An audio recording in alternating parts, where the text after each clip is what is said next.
Back to the language class as we were doing the preposition of time at, on, and in. At, on and in our previous classes. Let us continue with the prepositions of time by. Today we are going to do by. Now by means not later than. Not later than.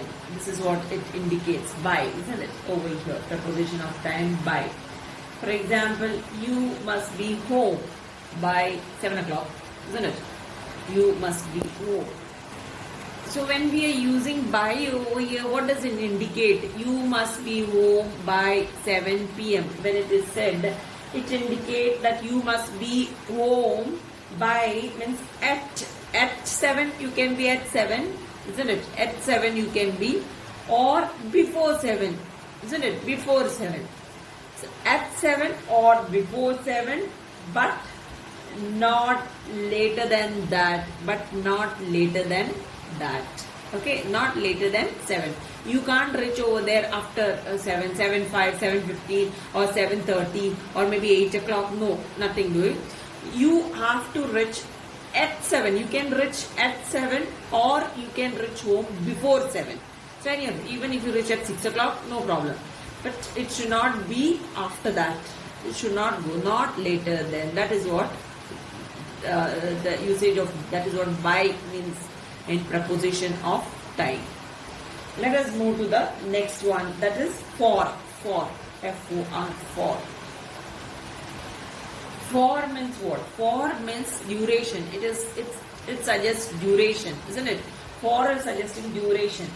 It tells, that means it tells how long something lasts, isn't it? How long something lasts. This is what for tells us. Am I right? How long something lasts.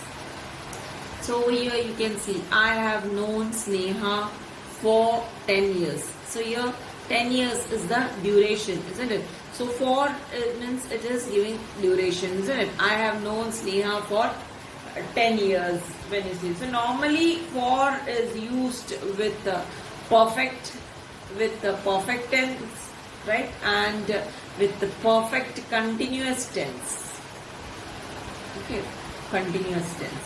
With perfect tenses and the perfect continuous tense we use for. For is normally used with the perfect tense or with perfect continuous tense. So in these two cases, normally you for is, so for example, perfect continuous tense. She has been doing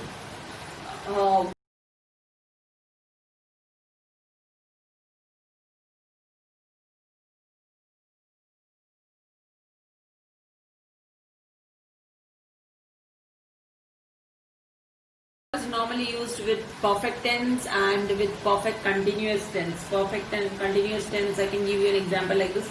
She has been doing this job for 2 years, right?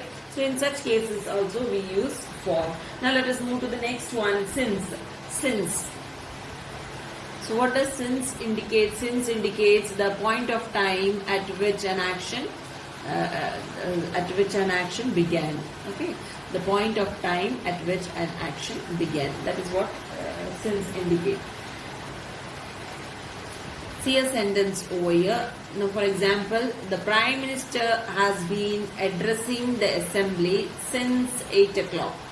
The Prime Minister has been addressing the assembly since 8 o'clock. Now, in this type of a sentence, normally like for, this is also used in perfect tense and perfect continuous tenses, like for perfect as well as perfect continuous tense. Both since and for is used with these two type of tenses. Now, in this type of a sentence, now it is used only if, like now in this type you can see it is used only if the action has continued till the point of speaking. Now see, the action is continuing till the point of speaking. The Prime Minister has been addressing the assembly since 8 o'clock. So it is spoken with reference to this till the point of speaking, only to the point of speaking. So that is what it indicates, the point of time at which an action began. That is what it is indicating over here, since. So this is the usage of it in the sentence. Let us move to the next one, that is from. From. So from denotes the starting point of an action. It denotes the starting point of an action. It is used in all cases. Okay, from is used in all cases except when the action has continued till the moment of speaking. We'll do with some examples will prove.